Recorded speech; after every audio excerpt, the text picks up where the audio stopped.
Well, Dirt, I think we're recording. I think we're hot. We're live. We're ready. Here we are, Dirt and Sprague, forced to stay home because of Mr. Freeze, and we're doing a YouTube-only show today. Live from my kitchen where my dog is trying to figure out what the hell is going on here. Why are we sitting at the desk and talking right now? You're not working today. If anybody could get their dog, can we cuss on this thing, by the way? Is that allowed? I think the only word you got to try to stay away from on the YouTubes is the F-bomb, which is like fine. But yeah, I think we could cuss a little bit. I don't want to cuss too much. Well, if you can get your dog to take a shit in this weather, you deserve a Nobel Peace Prize, because it was an absolute pain last night taking him out. And this morning, seeing him try and walk down the stairs of the deck, it was like he's a hockey player on a 2-minute shift. I had the same problem. My dog is like, has anxiety as we're walking on this ice snow stuff that we have over at our house. And like eventually he just gives up and he'll just sit down and we'll be in the sidewalk, we'll be in the street. He doesn't even care anymore. He's like, you know what? I can't find the right smell. I'm just getting this out of here now. Yeah, I can't. You try and take a dump when your legs are like slowly spreading further and further apart. You end up doing the splits like he's doing the butterfly hockey goalie stance. Like, what is this, man? Get me out of here. We'll get to a couple of things today that we wanted to talk about. This is a YouTube only show. Will not be 3 hours. We're kind of, we're aiming for a little less than that. We'll have Swag join the show, hopefully later on with a status story, since it is a Wednesday. This is a test, so I have no idea how this is going to look, how this is going to go. We're trying something new. This is something we talked about doing going into the year anyway. I'm pretty nervously excited about it because I want it to go well, but like also we tested it last night and not everything went well. Swag was frozen with a double chin laying in his bed, just like, At one point he was dropping like a remix beat because his full audio wouldn't come through. And we were just hearing like, I'm like, all right, I'm ready to go dancing. Let's go clubbing. Night off, baby. I don't got to get up at 4 a.m. tomorrow. That was that, by the way, side note before we get going, that was underrated. Like I set my alarm for 6. I wanted to try to start recording this at 7:30 a.m. The alarm went off at 6 and I woke up, but I'm like, my wife's body heat's right there. I'm still kind of tired. It's cold outside. So I hung in bed for another 45 minutes. So I got up way later than I wanted to. Dude, you got to take advantage of these snow and ice days. Like when you get them and you don't have to go into work, like lay in bed, rest, watch a movie. Like this one's so bad that there's legitimately nothing that you can do. Like you can't even walk around the neighborhood right now. Like eventually this afternoon it'll be okay, but dude, you just lay in bed. You think back to being a kid, there was nothing better than a snow day. Now I feel like on snow days, I'm worried about down tree lines and are we going to lose power? It's like all the dad stuff you got to stress about. Dude, laying in bed's the best on a snow day. Yeah, when I'm contemplating if I have surge protectors on my outlets versus like how can I sled down a hill, I think that's when you realize life is over. You're just like, you care about the wrong things at that point. I'm now wearing Air Monarchs and I need a generator in case we lose power. I got to be fully prepared for this stuff, man. I need an image of you in Air Monarchs with a Walkman headset on as you're mowing your backyard. That's what I need. Some dad Levi jeans, maybe some jeans from Old Navy or something. The painter ones, maybe put a beeper in the side just in case somebody's got to get in contact with me. I'm prepared, dude. Let's start with college football. It's the thing you and I care a lot about. I think a lot of people in our area care a lot about it, obviously, because of Oregon's success, Dan Lanning staying, Oregon State kind of an uncharted territory with a new coaching staff. Washington going through it, Washington State trying to figure out what their place is. Interesting. I kind of start with the sport with a non-sports quote. Gino Auriemma Dirt at women's college basketball was doing a press conference after UConn St. John's game.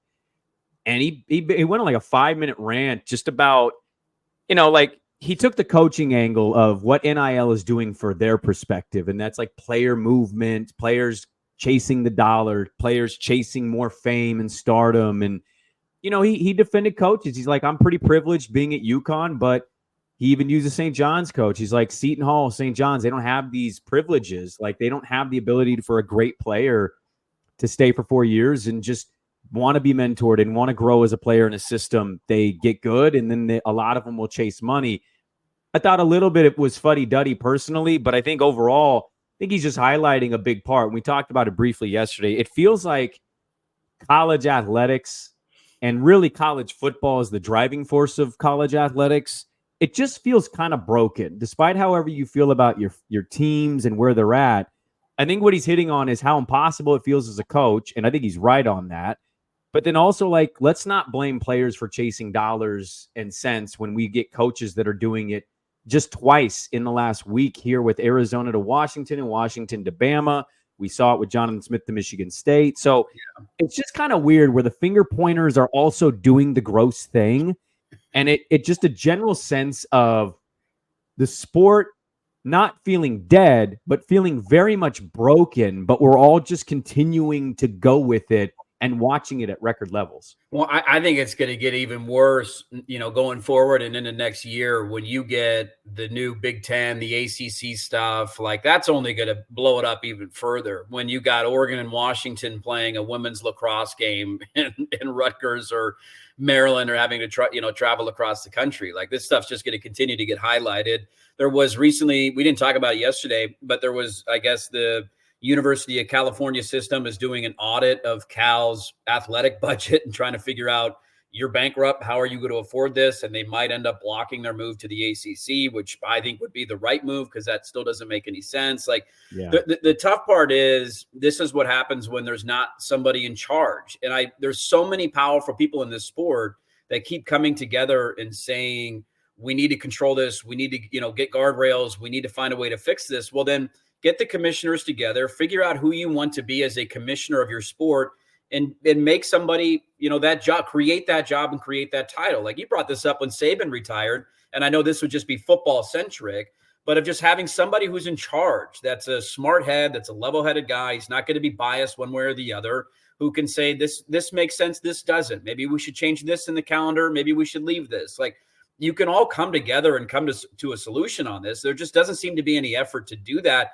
outside of lobbying Congress, but we can't even pass spending bills in Congress, but we think they're going to come up with NIL guardrails and transfer portal rules. Like, it just, we have gone so far down the track without any sort of checks and balances that I don't see how you turn this thing around. Like, this is the way the sport's going to be, and it's going to continue to go this way. And both sides of the argument are true. Like, I get Gino's stance of, having to pay kids and kids entering the portal. Like, that sucks as a coach. Like, we talk about this in football all the time. Like, if you're Oregon State right now and you find a guy that's a diamond in the rough who ends up having a couple of good years, what's going to happen to him? He's going to say, all right, I can go in the portal and make $1 million somewhere else. He's gone. Like, you're just turning into a farm system for other leagues. And I get the complaints the coaches make. I legitimately do. But at the same time, what's the answer to that? Like, do you want kids to sign contracts? Do you want them to become employees and you have to have a 3-year guaranteed deal that you got to stay at your school?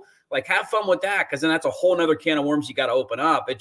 This is one of those, I wish we had a time machine to go back like 10 years ago, have somebody level-headed and competent in the room that says, we need to do this, not do this. This makes sense. This doesn't, and see it coming. Instead, the NCAA was flat-footed. They didn't, they were reactive, not proactive. And now here we are, and there's no putting the horse back in the barn.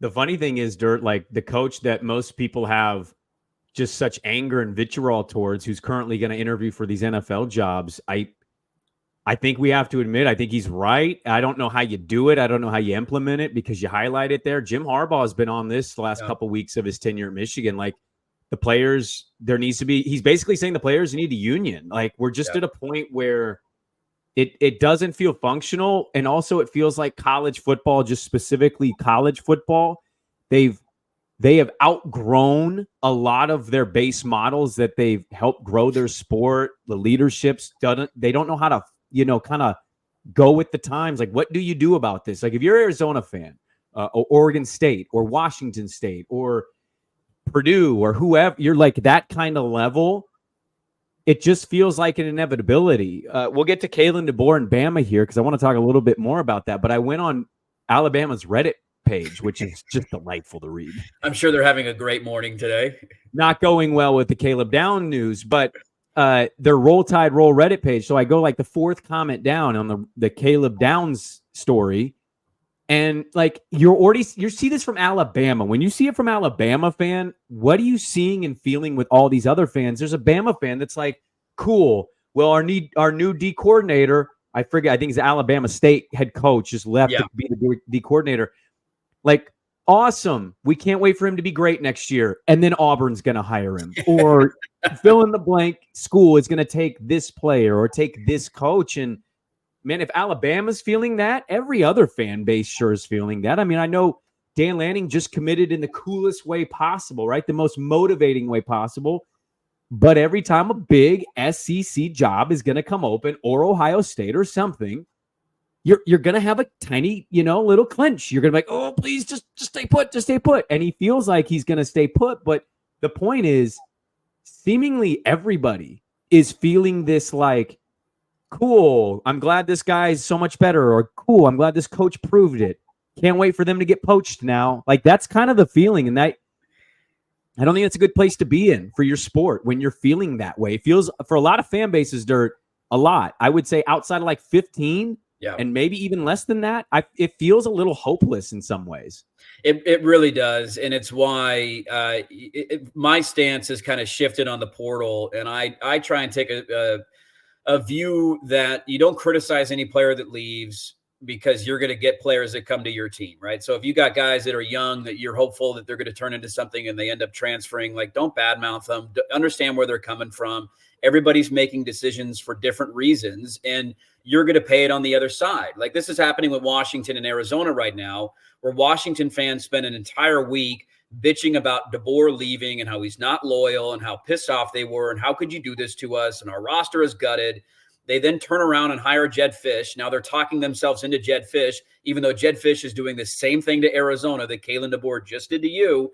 And then you, in return, are asking him to poach his entire roster and bring it with him. So it's like, this is one of those, like, if it happens to you, you can't complain that much because you're going to do it to somewhere else. Like, a bigger fish eats you, and then you're going to eat a littler fish. And this goes all the way down. And the Alabama job ended up affecting San Jose State. And as you mentioned, South Alabama, and Buffalo's head coach just left to go take a job on Kalen DeBoer's staff. Like, the big fish eat the littler fish, and it goes down the food chain. And I just try and keep a level-headed approach. When a kid enters the transfer portal, best of luck to you. We're going to go get somebody else's player to replace you. And that's just the way that the system's going to work. I think with college football, the biggest change that needs to be made is to the calendar to save some of this. Like, unfortunately for Gino, there's not a lot of care and interest in how this affects women's basketball. The forefront of it is football. Like, having National Signing Day be in early December is ludicrous. It's just dumb. Like, go back to February. Having the portal open the second the regular season ends is ridiculous, because then you get all these guys that jump and don't play in bowl games. They go sign somewhere else. Like, that all needs to be pushed back. And I know the complaint is, well, how does that work in the academic calendar? And you have to be enrolled in January. Like, this is where I think that the two heads are meeting and colliding. We're either going to continue to pretend that these are student athletes, and that's the most important part of it, or we're going to acknowledge, to your point that Harbaugh has said, like, dude, this is professional sports. We're making billions of dollars. Even for NCAA women's basketball, they just inked a new deal with ESPN to air all their championships. It's like $1 billion contract. Like, there's a lot of money involved in here. And so we either continue to pretend that they're student athletes and the calendar is going to be effed and everybody's going to be chickens with their head cut off in December and January, or we acknowledge, like, dude, let's let them enroll halfway through the semester, give them a partial credit if they want to come in February or March, whenever the calendar is easier. And that would alleviate some of this. Like, the complaint that Alabama fans going to make, and we'll get to it, that's valid, is when your coach leaves when Nick Saban left, you're screwed. Like, the portal's been open for a month. He had to coach in a semifinal game. Basically, all the good players are already gone. And so you don't have that much to choose from. And now your roster has a 30-day window to enter the portal, and you're going to lose, countless guys. I think they got 20-something guys in the portal. Like, that's just a broken system. And it could be fixed easily with just changing the calendar and saying, you got to wait until February 1st. Then the portal opens, and all these guys that have already transferred, you just wait, hang on, bide your time. February 1st it opens. You go transfer into your new school for spring ball. Like, there are fixes that could be made to help alleviate some of this. I also think for bowl games, I mean, my general feel on bowl games is, like, if it's not a playoff, the sport has basically made everything feel irrelevant, even the New Year's Six bowl games, and all those will be playoff games now. But and I'm listening to money. Like, we always think all these players are making $1 million and $2 million, and it's largely not the case. But I do wonder. I'm okay with players being paid. Is there a way to set up collectives where there's like a bonus incentive for playing in the bowl game? Like, I know some of these guys have to weigh pro futures versus one last college hurrah for a paycheck, but I just wonder, is there an incentivized way to make the non-playoff bowl games, make people care. I mean, Oregon State, Notre Dame, their bowl game's a great example. I don't particularly care about the Sun Bowl, but both of those teams are fully back and playing one game. That's an interesting matchup I want to watch. Yeah. All those fans went to that game. They sold that game out. And Notre Dame got to watch their third string guys play the whole game, and Oregon State got to watch their non-coaching staff and second and third string guys play the whole game. And nobody gets to see any real starters. And it makes you just kind of hurt a little bit, I think, for fan bases that are in that position. You mentioned Alabama. Caleb Downs is the biggest name that's maybe entered the portal. I haven't seen anything official yet, but the rumblings are that he's going to enter the portal here. You're talking about 20 players potentially transferring with Kalen DeBoer's Alabama regime versus what it was with Saban. Pretty simple question. What do you think? What do you think the realistic expectation is for Kalen DeBoer? What is it at Alabama? I think it's to be a really good program that occasionally competes for national championships. And I think anything higher than that is living in the past and living off something that Nick Saban accomplished. Like, my big fear in all this, first off, it's been hilarious to watch Alabama fans freak out. Like, they have been living in a utopia for 17 years. Welcome to the reality that we've all been dealing with, that you can lose players, right. You can lose coaches. Like, yeah, this is the reality. Welcome back to the real world. Your Nick Saban utopia is over. The big fear I have in all of this, though, is I'm as high and as excited on Oregon football next year as I could possibly be. I think they're loaded. They got a legit shot. I would be shocked if they're not in the college football playoff. There were early lines that were released today, by the way. They're 8.5 favorite over Ohio State. So I'm excited, but here's the fear. Yeah. Georgia is the new Alabama. They are the new standard in the sport. They've won 2 of the last 3 national championships, and I think if they're in the playoff this year, they probably win a 3rd in a row. All the indicators are that Caleb Downs is going to go to Georgia, so the rich are only going to get richer. And this is one of those like science experiments of like, when you eliminate a predator, what happens to the other species in the environment? And the only legitimate predator that Georgia had against them, the only threat that they had truly, was Alabama. I think the only team that's beaten Georgia in the last 3 years was Alabama. Their roster has now been gutted, and I think DeBoer's they'll get it back. They're not going to crumble, but they're not going to be Nick Saban level good, and it's going to take him maybe a year to try and reshape this roster a bit. Maybe he gets some of those guys transferring from Washington to follow with him, but like if Georgia just continues to get more powerful, there already wasn't much hope, even with Nick Saban, of like, dude, can anybody beat Georgia? And now Nick Saban's out of the way, and they might get the best player in college football, arguably, in Caleb Downs, who is already getting like sized for his gold jacket in the NFL Hall of Fame. That's how good he is. Yeah. And it just, that to me is the scary aspect of this, that I don't know who challenges them from a talent standpoint, because you could argue Alabama was the only team that could do it. I'm glad you saw that line. I saw that line because you and I had texted about Ohio State, Oregon next year when I saw the news of who was coming back for Ohio State. And I was like, is Ohio State going to be the favorite for the conference? And then Nimick yesterday saying he thinks it's going to be Oregon. Oregon, arguably the most talented team on paper for them going into next year. So I was excited to get some early lines. It doesn't mean anything right now, but I was still kind of interested to see how the odds makers would make it. 1.5 at home. It's not a, that's kind of a little more Ohio State's way than I'd say it is Oregon's, which is kind of a nice thing, I think, for Dan Lanning to use. The one thing I would say, I think you're right.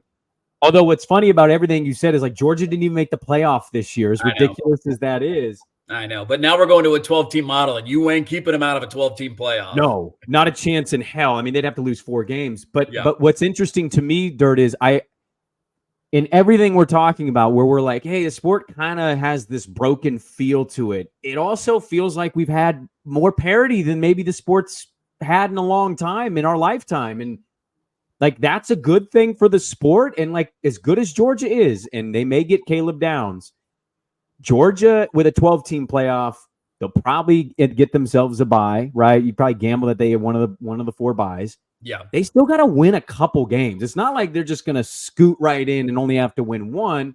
And football can be stupid sometimes. I still don't know how Alabama beat that Georgia team, but they did, and they got to the playoff, and Georgia didn't. So I do appreciate your compete once in a while, but still be good, because like I'm scrolling through the Roll Tide Roll Reddit page, and that is not what I'm seeing on the comment section of just, hey, we're going to lose 2 games next year, and that's going to be okay. It's a very unrealistic thing. I know you listened to Pate, and Pate had kind of this about the trust fund Bama babies of under 30. Yeah. Yeah, you don't know what this is like, and he's so right on that. I think there's a lot of fan bases like that, but as good as I think DeBoer is, I'm kind of just I'm just wondering how irrational is that fan base and booster base going to get now that Nick Saban's not there. There's no established national championships in this coaching staff. Yeah. Is he going to have 2 years of non-national title winning seasons to be able to keep going and building? I would argue he should. It's ridiculous to pay all this money to guys and then not allow them proper time to build, but it's Bama, and Bama's insane about football. They are absolutely maniacs. And so I don't know if I can nail down, as dumb as it is in this business to not have a take, I don't know if I can nail down what I think the expectations are for Kalen DeBoer at Bama. Yeah, you're right that the expectations on the message boards is what the fans' expectations is. I'm trying to say this is what Alabama should be expecting. Like this is the hard part, and this is why I think a lot of people argued, myself included. I wouldn't want that job because this is we're 1 week in. 1 weekend, and there's already their hair's on fire because they're losing 20 players, and it might be more than that. They've lost a bunch of commitments in the 2025 recruiting class. Like they're already panicking, and they haven't even played a game yet. You know who their first SEC game is against next year? I don't. Georgia. First That's SEC their game. First one in Tuscaloosa. They finally play in the regular season. Saban retired. Welcome to the SEC. Kalen DeBoer maybe going against Caleb Downs in Georgia, who's going to be absolutely loaded next year. Like, this is why you don't want these kind of jobs. This is why you don't want to follow a legend, because Alabama football did not build Nick Saban. Nick Saban built Alabama football. That job was elite because of Nick Saban. We talked about this last week when he retired, before we knew that DeBoer was even going to take the job. He's the one that made that special. He's the one that made it dominant. And so I think this expectation that you're just going to hire Kalen DeBoer and he's going to come in, seamlessly keep it rolling, it doesn't work that way in almost 90% of the cases. And so you have to be rational as a fan. You have to be patient, that it might take a year or two to get him back to, for DeBoer to get them back to where they want to be. And I don't know if they have the ability to be patient because of that Pate point. If you're under the age of 30 and you're an alum, you're a booster, you're donating money, whatever the case, all you know is dominance. They haven't lost 3 games in a season since like Nick Saban's first year. You come out next year, they open with Georgia and SEC play. They have to go to Tennessee, to LSU, and to Oklahoma. I'm not saying they're going to lose all of them, but that's a tough schedule, man. Games. Dude, their SEC's getting harder with the addition of Texas and Oklahoma, who are good programs. And so you come out and go 9-3, 8-4 in year one, maybe lose a game you shouldn't at some point. All of it, like that's how, boom, just like that, everybody's questioning the hire. I don't know if this is the right guy. He's not even from the South. Why don't we have a top 2 recruiting class? Welcome to the hellscape. Whereas he could have had a $10 million offer, or did have a $10 million offer at Washington, just took them to a national title, and he's got as much leeway as he wants. They go 8-4 next year. Nobody's batting an eye at that in Seattle. This is why I wouldn't have touched that job with a 10-foot pole, man. That's the funny thing is, like, I think you're right, but also going 8-4, and then Oregon finally beats you with Dan Lanning, and then Oregon goes to a playoff, and like that's when like even fan bases that probably shouldn't be Alabama levels start to kind of get into Alabama territory. They're like, what the hell, man? We always beat Oregon, and now we're not. You know what I mean? Like there's a my fan base went through it, man. We said we didn't want to go to the Rose Bowl. Right. It's just the whole sport is weird, and fans, like, I don't know if fans know how to feel about all of this stuff. I certainly am conflicted all the time on some of these topics. I went through Brandon Marcello's article. He wrote a pretty good piece, our friend of the show, on 24/7 Sports, and he basically went through replacing coaching legends, and seemingly every single one ends with, you go through and you read like Nebraska with Frank Solich, you read Miami, Larry Coker, LSU, like you go through this list, and the big takeaway, almost all of them, is stubborn coaching. Just coaches being stubborn of like, no, this is my job now. We're going to do it this way instead of maybe riding the wave. One of a couple examples that were not that, Miami was one with Larry Coker, and that was pretty self-evident. Recruiting just completely crumbled and tailspinned into the ground. And, Mario's recruiting well. He's showing up at a helicopter on a soccer field, take a picture with a kid.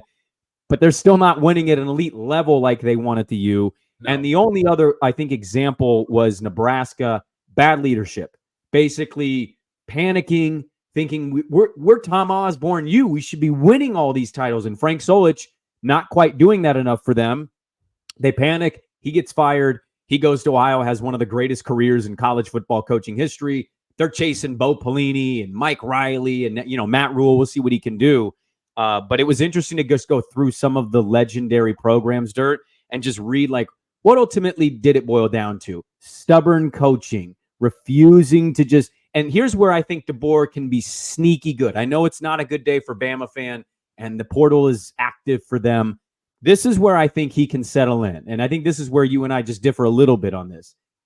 I actually think it's a bonus for him if he's smart, and he is. I think it's a bonus that Saban's going to have an office at Bryant-Denny Stadium. I think it's a bonus that right now Nick Saban's probably going to do some television, but be in Alabama an awful lot and stay friends and golf and do all that stuff. And if I'm Kalen DeBoer, I'm doing my own thing, but I'm also like, yo, Nick, what would you do here? Like, I'm picking his brain every possible second. And so, like, that's my little saving grace if I'm a Bama fan today, as tough as it could be losing a Caleb Downs, is like knowing Nick Saban is kind of a pseudo-athletic director in some ways for Alabama still, and that he's like somebody you can lean on to pick his brain, see what he thinks, because I still think he's going to be super active in the non-coaching role of talking to high school coaches throughout America, talking to college football coaches, and being educated. I think he's going to be fantastic on television because he's always trying to learn. And a lot of guys, they fail because they don't want to keep evolving and growing. Yeah, I think the Solich example is probably the best. And it would be the only question I ask about Kalen DeBoer being successful at Alabama. He's a brilliant head coach. Like, he's going to be good.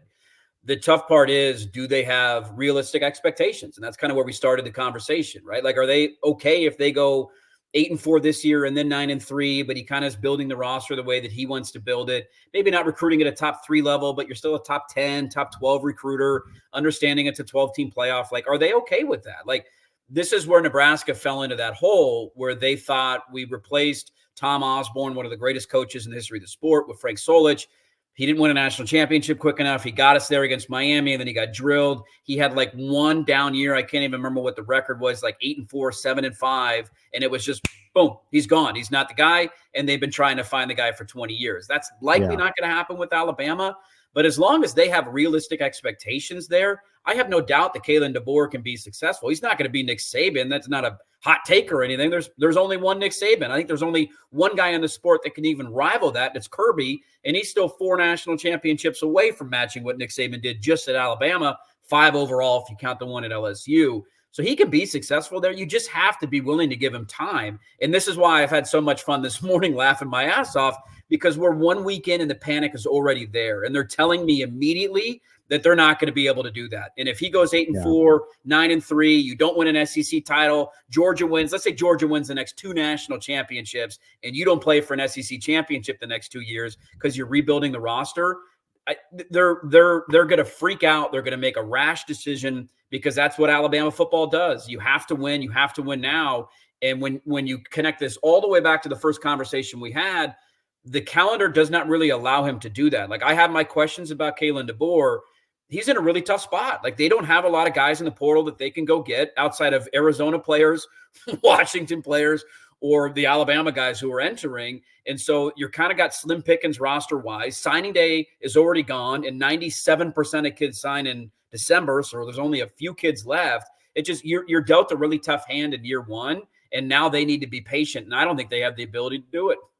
Well, if he thought he could escape Oregon and the recruiting battles from Washington and Oregon, welcome to the Jabbar Muhammad sweepstakes, where the DB from Washington's in the portal, and Bama, Texas, Oregon, and he had some very complimentary words for the Oregon program. And so now he's already locked into a battle for a cornerback he just coached in a national championship game, but that kid might want to stay on the West Coast, and he might want to go to Oregon and do the, Dan Lanning, building a program up, trying to win a title, and also getting the coolest shit in the world from Nike every single week. So good luck to Kalen DeBoer just in that battle. I think Jabbar Muhammad is a fantastic football player, would be a massive get, I think, for either one of those schools. We won't get to it. I don't know how to pull audio yet. I'm still kind of learning the ropes on some of this, YouTube stuff, so bear with me. I'm old. I'm a fuddy-duddy. Just your 2 cents real quick. Jedd Fisch had a comment. We'll play the audio on tomorrow's radio show and talk about it a little bit more. I want to get some NFL stuff and a little Blazers before swag. Your thoughts on Jedd Fisch being asked about this being his stop, his final stop.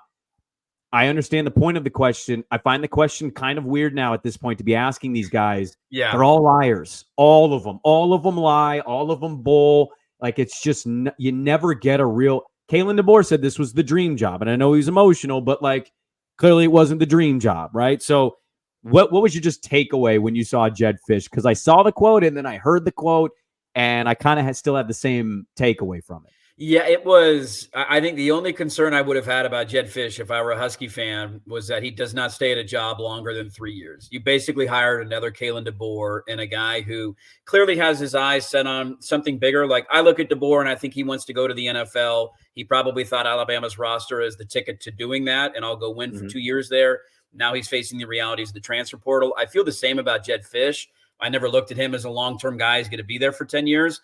So when you have that idea going in and then you hear the question answered, part of me would be terrified because I think he basically indicated that I'm here, I want to win, but if another opportunity comes, I'm gone.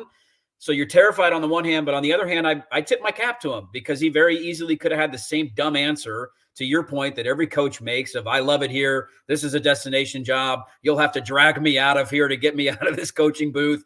And then 2 years later, they leave. He was honest and said, look, I want a chance to compete for championships. Washington gives me that, and that's why I'm here. It's ironic because many people argued his Arizona roster could go to a playoff, and he left that, and not many of those guys are following him. But I at least appreciate the honesty from Fisch and not giving the same answer as everybody else.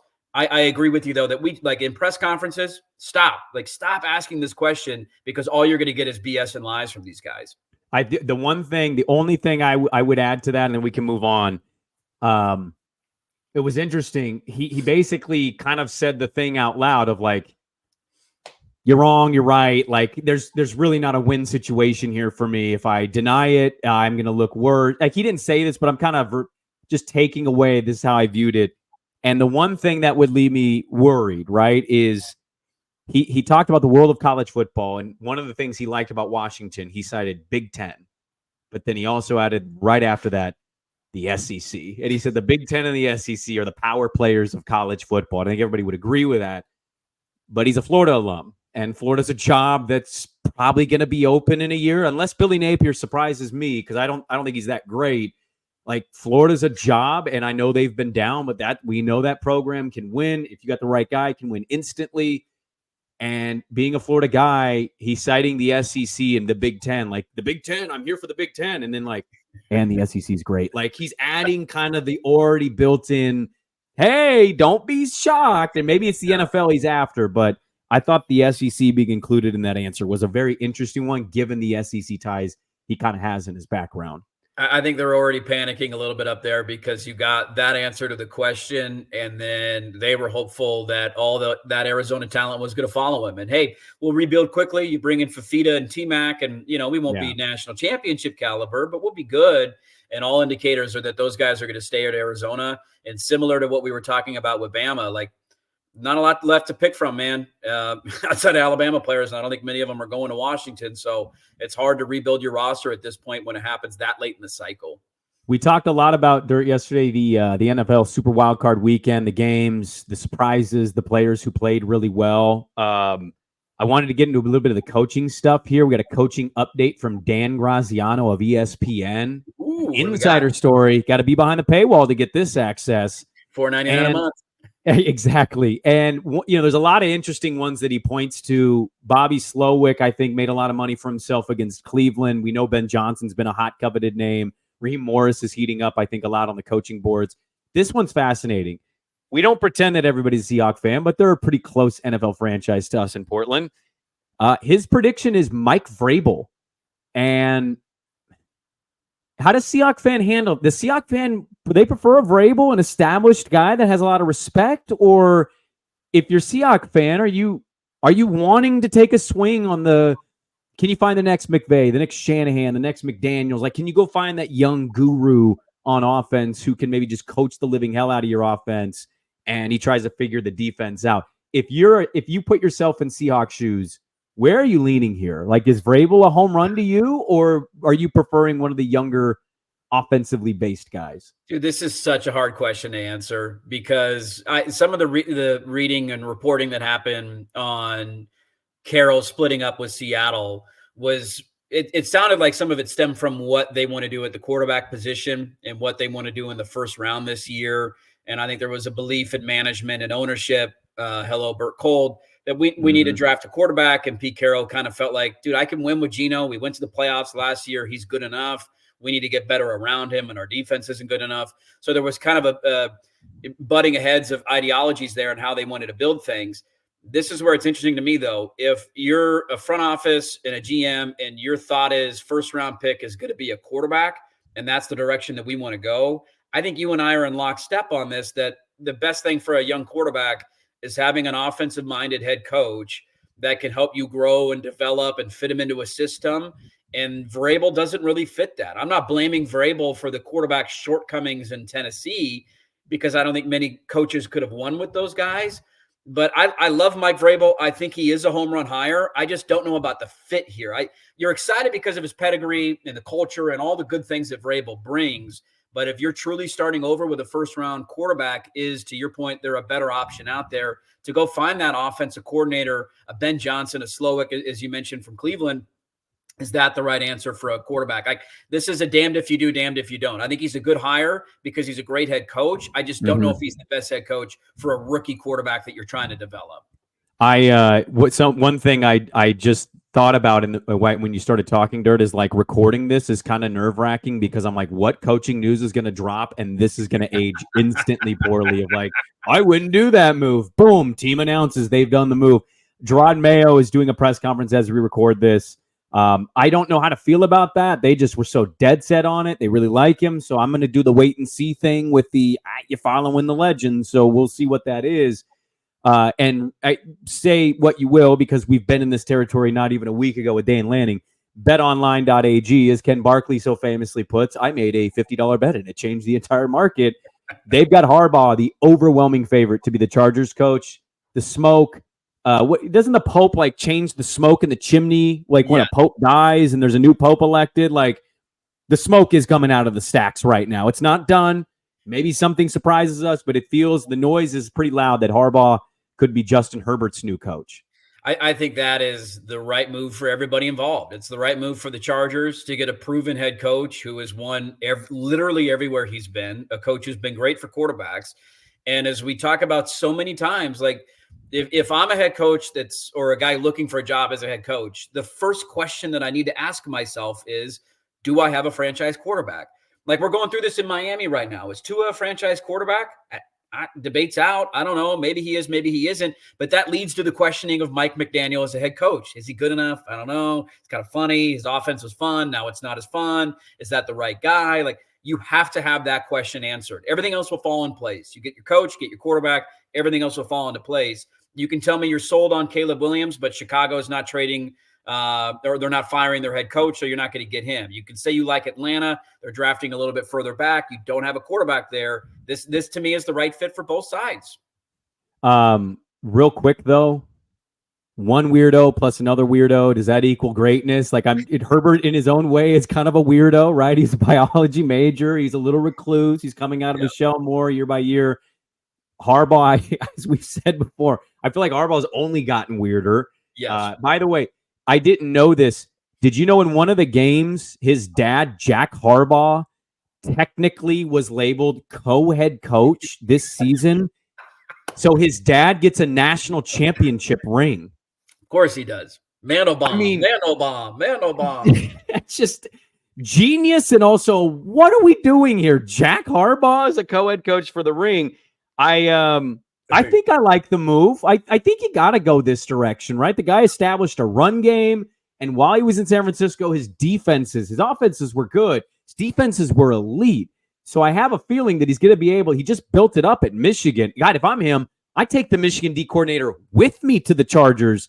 He's young, he's exciting, and I'm like, yo, we're going to blow this thing out. We're going to get rid of these guys that have big names, but the production's not been big. I'm getting rid of a Bosa bro. I'm getting rid of Khalil Mack. Like, I think you start to kind of get out of that J.C. Jackson contract financially. They had to pay a lot of it this year. You do what you can to get out of cap hell, and then you blow it up. You see what you do next year, and you build it from there. Like, that's kind of the move. Whereas, like, Belichick, according to Dan Graziano, is the favorite and the pick for him to go to Atlanta. The intel this morning was that Belichick wants to go to a good situation that still needs to be built up. And that's kind of like, by definition in my brain, what Atlanta is. They've got some pieces, but there's some building that needs to be done culturally and just like from a personnel standpoint. As long as he does not bring an offensive coordinator that refuses to give the ball to Kyle Pitts or Bijan Robinson, like, that's all that I ask. Drake London. Drake London, like, dude, there's weapons there. That makes sense. If I'm Belichick, I'm probably still waiting on Philly to see what they do, because I think if you're talking about fits and chance to win right away, Philly's probably the top of the line. I know that the Jera and Bill relationship wouldn't probably work, but I would still be interested in at least hearing what Dallas had to say, because Atlanta, the tough part again is who's your quarterback? What are you going to trade for Justin Fields? That's an option. If Minnesota lets Kirk Cousins walk and decides to restart, maybe you could go that route and pay him. Look at some of the backups around the league, maybe that played well. Maybe you go get somebody off the scrap heap like that. Maybe you draft a quarterback. Like, they have to answer that question. Desmond Ridder is clearly not the guy. And so I like the hire. I like the fit. I think you have all those weapons. You bring in a smart mind. You play defense with Belichick.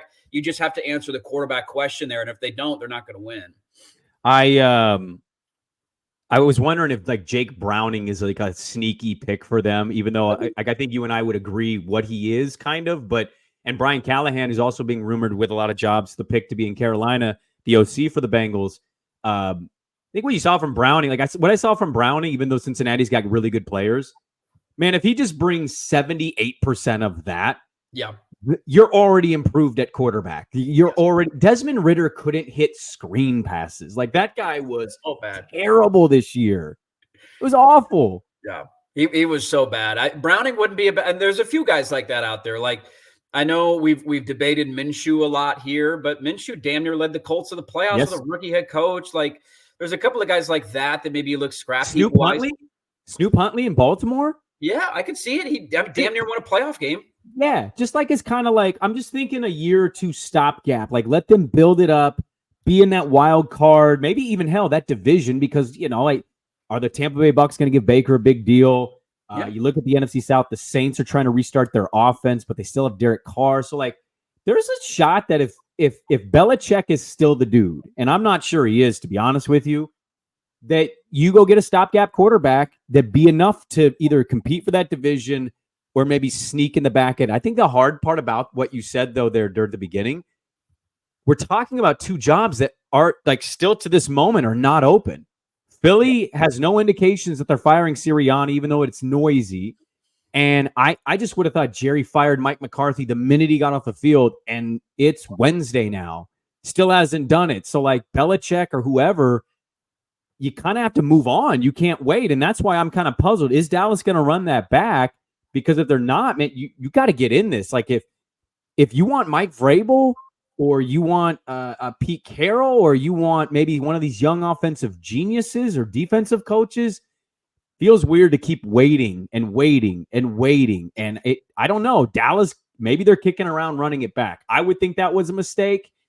But here we are. It's Wednesday as we record it, and they haven't done anything to Mike McCarthy. I mean, it's Jerry Jones and the Cowboys. We know he's going to get this wrong. This is what he's always – this is why Swag left. This is why Joe is understanding he's in for a lifetime of pain and suffering. He's not going to make the right call here. Mike McCarthy's still having a job as a joke.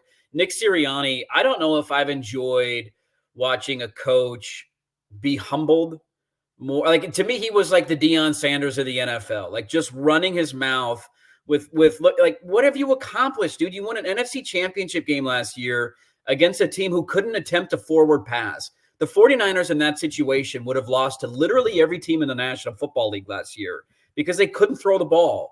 And you pounded your chest and you bragged. You started 10-1 this year. Kansas City can't hear you now. And then you ended the worst team in the NFL and you were embarrassed in the NFL playoffs. Like, watching that dude get humbled was awesome. I think he's done. I would be shocked if Philly brought him back. that's just kind of the Philly way. They move on pretty quickly and they have very high expectations. But to your point about Dallas, like, this is Jera, and I wouldn't be shocked if Jera kept Mike McCarthy around for another year and Cowboy fans just living in hell, trying to act like next year will be different. We have everybody back, same team. We're a joke, but next year will be the year we finally break through. I'm not a Cowboy fan. I need to stretch, but I found myself kind of rooting for Dak. I think Dak went through a lot of personal things that most people can't recover from, of how devastating. He had a good year this year too. Like, he's had his issues in the playoffs, but he did. It doesn't throw out what he did in the regular season. I just think that pressure, man, and when your defense plays the way they did early, giving up early touchdowns, and just like that, it's 14-0, and it's like, oh shit, now I got to go in a shootout, and now I'm forcing balls and I'm throwing a pick. Like, that was a total team loss that the quarterback usually gets blamed for. The one thing though that I saw that aged very poorly, I guess after that Kami win, after they beat VC, he was interviewed on the field, and the reporter, she was like, "Hey, you want to go get yourself an NFC East champions hat?" And he turned and he smiles and he goes, "I got a different hat that I plan on wearing this year." And it's like, oh, buddy, then you get absolutely smoked as a 2-seed at home. He throws a pick six. Oh. I think you and I are kind of in lockstep on him. But you cannot deny what the playoff stuff is, and maybe that is just scenery. It's Dallas, but like his first half in 4 of his last 5 playoff games, sub 100 yards, 1 pick, 2 pick, 2 pick, 1 pick, 2 pick, pick 6. Like, I just, for them, it doesn't appear that he's the guy. But again, maybe some of this is also coaching in ways that you and I, as non-X's and O's geniuses, understand to a certain degree. Yeah, I think he fits into the label that in the argument that I make for a lot of quarterbacks, and that is, unless your name is maybe Patrick Mahomes or Josh Allen, you need help, and you have to be balanced. And Dallas, this is the reason all year that I called them a fraud. Like, they can't run the football. They're not I know some of the games, you had a few pop games where they exploded. And so on the season, the numbers are middle of the road. But when you look at them in big games like San Francisco, Buffalo, Miami, they have a really hard time running the football in big games. And when you can't do that, you're in 2nd and 9 the entire time. Warren Sharp had a tweet, and I meant to bring it up on the show Tuesday, but I forgot. It was basically like, 2nd down, they called a certain amount of run plays, and they basically could not get a yard or even 2 yards. And it was just like, you're in 3rd and long the entire game. And so when you can't run the football, like, Jordan Love is getting applauded, and he should, because he had a great game. Dude, Aaron Jones is going for like 8.5 yards a carry, man. And you got the play defense actions work when that happens. Exactly. Yes. You got play action going. It's like everything becomes easier. And so I'll defend Dak there. He's not great in the playoffs, and he's had his bad moments, but you have to be able to run the football to win in the postseason. And they just couldn't do it this year. Felt like for years I was like, Tony Pollard's better than Zeke. Tony Pollard's better than Zeke. And then the minute Zeke leaves, Tony Pollard like fell off the mountain. It was like, well, I physically can't do this anymore. And I'm like, well, okay, cool. That's good timing for Dallas. That's a take for all of us. Hand up. We all screwed that one up. Yeah, for sure. We'll get Swag on here in a few minutes to do some statter story. It's a Wednesday, so we thought it'd be kind of be fun to put Swag on. We'll do a statter story, and then we'll kind of call it. I do want to get to a couple Blazer notes, if you would allow. Let's do it. Well, I know you're football dirt now. You're CFB, B1G dirt, you're NFL dirt. I get it. Everybody's kind of NFL person now. I am too. But some news came out. We got Shaedon Sharp is going to be out at least 2 weeks. They're going to reevaluate in 2 weeks. He's got an abdominal strain. He's kind of been battling through some of this a little bit. And then it finally gave way against Oklahoma City. He'll be reevaluated in 2 weeks. And Jake Fisher, a good friend of the show. I'm trying to get him on for the show, actually, coming up soon. He just wrote a piece, a big trade kind of nugget of like this team. He writes, Jeremy Grant would represent an absolute difference maker for both Dallas and the Kings. Boy, legendary choking last night by the Kings against the Suns. Another leading suitor for Siakam. The Kings have made Harrison Barnes, Kevin Huerter, and Davion Mitchell available in trade conversations. However, Portland is not expected to seriously entertain offers for Grant. League sources have told Yahoo Sports. That is obviously in contrast to veteran point guard Malcolm Brogdon. So right now it appears that Portland is going to shop Brogdon. I wouldn't be shocked if they tried to test the waters of anybody want Rob Williams coming back from next year or for next year off of the injury. But Jeremy Grant, and I think Danny has relayed this on the air and in our podcast, Dirt. Jeremy Grant's kind of a piece for them internally. if they can build this up quicker than people think, they just think he's very valuable. They really like Jeremy Grant. I also can already hear what you're going to say by them saying not seriously entertaining offers. Look, the Shaedon stuff sucks. I hope it's not serious and season ending and shut down surgery level. Nothing would surprise me at this point with this organization, but as we've talked about all year, there's not a lot that you can watch for and lean on. The only thing you got is the development of young players. And you can argue what Shaedon has done this year has been one of the very few rays of sunshine that this fan base has been able to experience. And so if he has to miss extended time, that's an absolute gut punch for this organization. I will say the trade stuff, man, like if you're not even having conversations, I think you're going about it wrong. I don't know if that's just reporting and the Blazers don't want it out there that they're having these conversations, or if that's true. So it's kind of hard to react to that. Malcolm Brogdon needs to get traded. Not trading Malcolm Brogdon at the deadline would be a massive mistake, and I do expect them to do it. But it's funny that, like, we've been talking about them here the last couple of weeks about how depressing it's been, and they're getting killed in all these games and not even competitive. I know they lost, Sunday night to the Suns, but in Phoenix actually playing a little bit better right now, so I'll give them credit there. One of the I actually watched a chunk of that game late on Sunday night because the football game kind of wrapped up and I flipped over. It was really fun to watch Murray and Rupert get some run. Like, I know that they're rookies. I know that they were, late first round, second round picks, and there's going to be a lot of ugly moments playing these guys. My takeaway from this year, though, watching them lose all these games by 30, 35 points is if we're going to do that with guys that you're claiming are trade good pieces or veteran guys, like, why are these guys not getting 20 minutes a night? If you're going to lose by 30 and you're truly tanking, I tend to believe that you learn more on the floor through making mistakes, understanding the speed. I think you're already seeing that a little bit from Scoot, who is playing better as the year has gone on from his disastrous start the first couple of weeks of the season. Like, they're already getting better. And so it was fun to watch Murray and Rupert do that. And I want to see those guys play a ton. If you're Portland and you're not listening to offers on basically everybody in your lineup, I think you're going about it wrong. And if you're shutting down conversations on Jeremy Grant, I do have issues with that. I'm not saying you can't keep him. I'm not saying he can't be a part of this rebuild, but do we feel like as of now they're a year or two away? Like, does that feel like next year they're competing for a plan, or the year after that? Like, I tend to think that this year is going to be a tank. We know it. Next year is the Cooper Flag draft. I wouldn't be shocked at all if we're back here a year from now. And if that's the case, what the hell are you holding on to Jeremy Grant for? Yeah, that's the interesting. Swag's going to hop on here in just a couple minutes, so we're still talking, get his thoughts on this too. But I don't know, man. I've been pretty level-headed about it going into it, but also, like, when I started doing a pod about this, I just was like, I want to win with Dame. I want them to try with Dame. This idea that you couldn't is ridiculous to me. The Cooper Flag thing is fascinating. I've been following him more than any other high school player in a while, just because he's interesting. He's white Kevin Garnett. He's amazing. He's the next Larry Bird, man.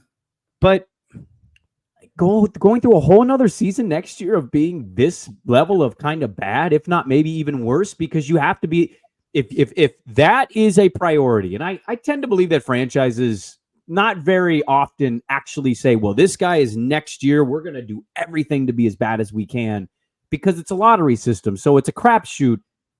But if that's kind of the general thinking, is like, hey, we could be the top 4 worst teams, we got a great shot at him.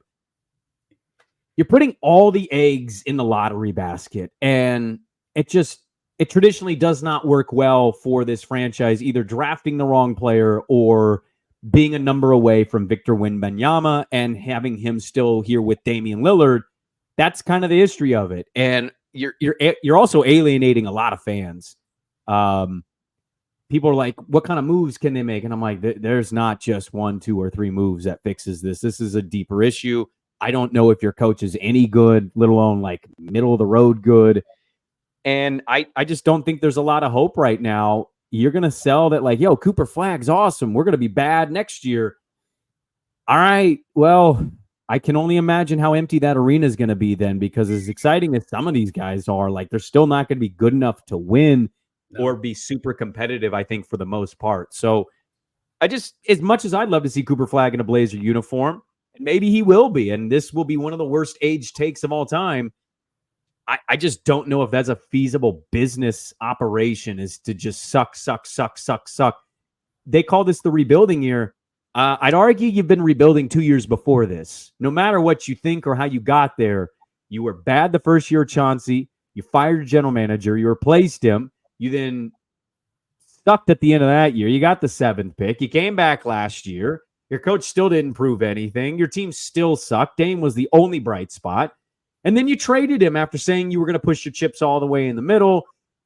And now we have to hope that a 19-year-old point guard scores 24 points in a game with 10 assists so we can feel good about our situation, while also saying we might have another 8 months next year of sucking. It's all of it is, it's kind of doom and gloomy. I like Jeremy. You know, the biggest thing, and maybe we hit on this tomorrow or maybe we just won't. I think it's pretty easy for me to see. Do you know what I don't see at all with this franchise right now? Like zero evidence, zero leadership. There is not any established leadership on that team, not on the players' side and not on the coaching side. You can quote Chauncey Billups all you want of what Chauncey helps and pushes you to do and grow as a person. Cool. They're still losing most of these games by 20 points. They don't have leadership. No. And, you know, for a lot of these players, Dirt, like Ant, Jeremy, you have veteran DeAndre dominating. For all these veteran guys you have, the fact that not one of them seems to be an established leader and your coach sure as hell doesn't seem to be an established leader, that's a underrated, huge problem in this league. When you don't have leadership, you're not succeeding in any way. So, like, I'm also not seeing any evidence whatsoever of leadership. They followed a 62-point loss up with a 30-plus point loss up. Yeah. That's half of it. There's no leadership there. Nobody really cares. They're just playing basketball, getting the checks and vibing out and doing whatever they want to do. There's no leadership. No, and that's the vacuum that is left when you traded Damian Lillard. He was the leader. He's been the alpha in that locker room for 10 years, and you traded him away, and there's been nobody there that can fill those shoes. I don't think that's in DeAndre Ayton's DNA. Jeremy Grant, I don't know him personally, but from everybody who covers the team says he's a super quiet, reserved dude, not very outspoken or outgoing. Malcolm Brogdon has his eyes set on the trade deadline and trying to make sure his value is there, so a contender is going to want to go get him. Ant is a quiet, kind of reserved dude, so he's not going to fill that role. Shaedon is 19 years old. Scoot's not going to be that guy. Like, you don't have somebody there. And this is, I think, the tough part that I've had. They're at least reached a point at the end of the year last year, not the season, but like the calendar year, like in December, where it felt like they were competitive. They were losing games, but they were playing hard. They were playing good defense at times and showing effort and intensity. And you're like, all right, like, this is perfect, man. It's a rebuild. You're supposed to suck, but you're at least, playing a contending kind of basketball. And then you fast forward to January here early in 2024, and it's been a disaster. And they're getting blown out in almost all these games. We'll see what happens tonight. I think the Nets are in town or something. So we'll see. Maybe it's a better effort. They just beat the Nets, a week and a half ago, and that's their last win.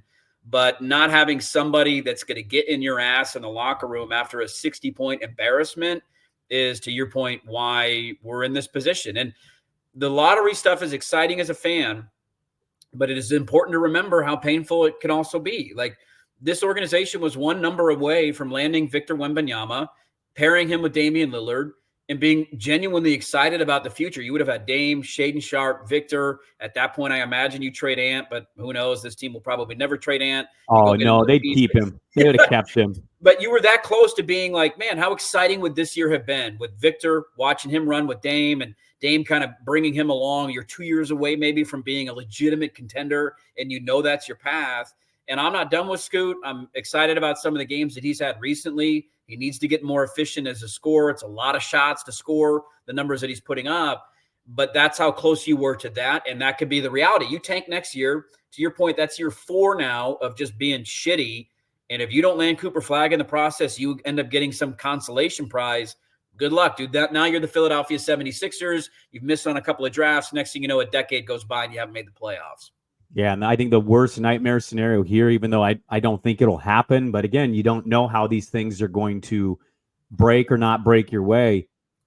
You become the Kings, and you go through like a decade, like a legitimate decade of like not even playoff basketball, let alone competing, not even playoff basketball. This city's not built for it, and I keep saying it, and I know it filled up a little more on that Suns game, but like that attendance was bleak. Now you could say it was the weather.